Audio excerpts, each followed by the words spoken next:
Standing before this bastion of stone walls, of the memory of the medieval Girona, the thing that strikes me is the silence of the place.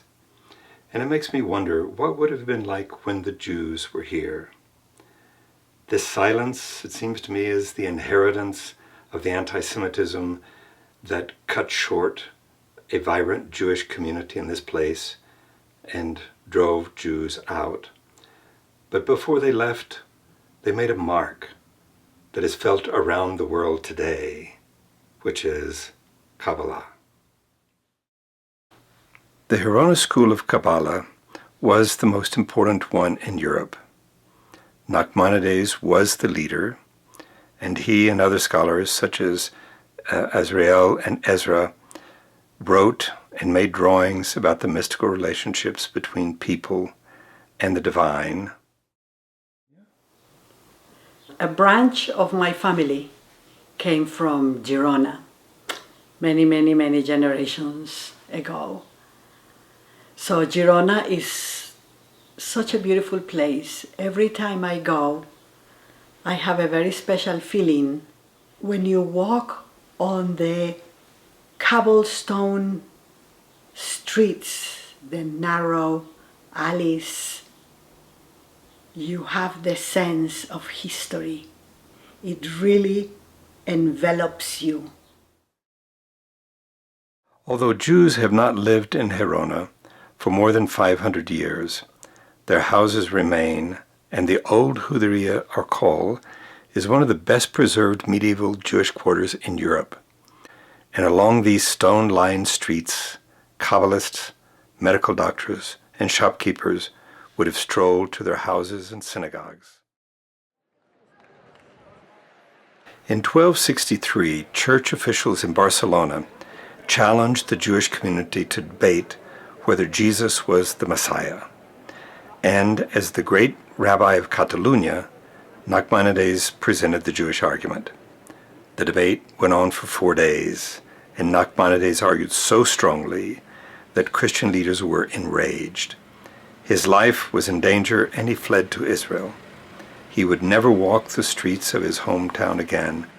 But the traditions continued, and the apex was reached 20 years later when Moses de Leon made known to the world the Zohar, the classic statement of Kabbalistic thought. A window into everyday Jewish life from this time period can be seen in the public baths. These are the Jewish baths of Girona. It's very interesting that they are called the Arab baths, even though when this was constructed, the Arabs had been driven away 400 years before. There is a beautiful central pool with columns, and if you look at the ceiling has encrusted a Magen David. Of course, since these are public baths, there were times for men and times for women.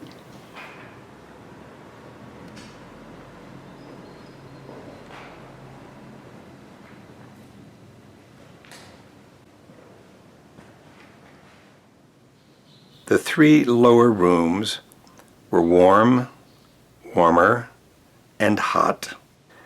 After sweating out the impurities of the week, you would move back to the main room to cool off, perhaps eating fruit and nuts and resting before dressing in clean clothes and getting ready for Shabbat. Outside the baths, sprayed on the wall, is a reminder of the long-lingering anti-Semitism that originally drove Jews from this place. In the nearby town of Besalu, entered by a long walk bridge, is one of the best preserved mikveh, or Jewish ritual baths, in Europe. The Jewish quarter stood near this city gate, as did the synagogue. The subterranean mikveh survived and was recently rediscovered in perfect condition. Its stone walls are cool and quiet, and standing on the 7 steps leading into the water, one can imagine the hundreds of women and men who must have come through here centuries ago for ritual purification.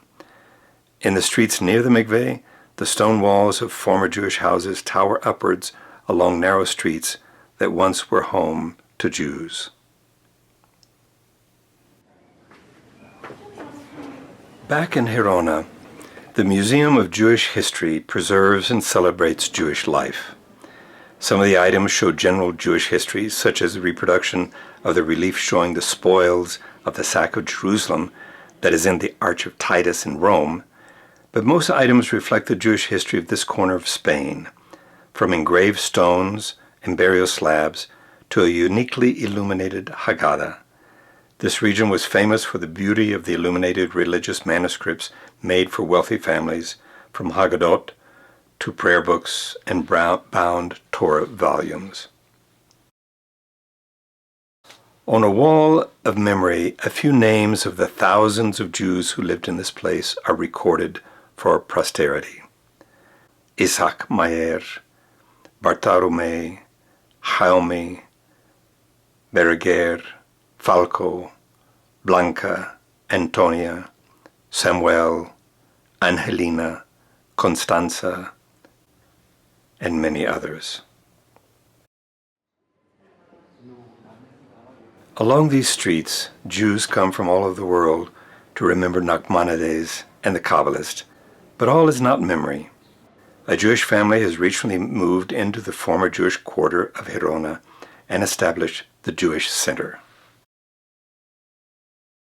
הצלחה בכל העניינים, בביצוע השליחות של הרבי, במיוחד ליל הסדר הקרוב, להזמנת. Girona feels like a very quiet place, being the place where the Kabbalists developed. So there is that sense of spirituality, mystical Judaism. Then you get a very special feeling. The Jewish quarter is less silent now, as the sounds of Hebrew echo across these stone walls.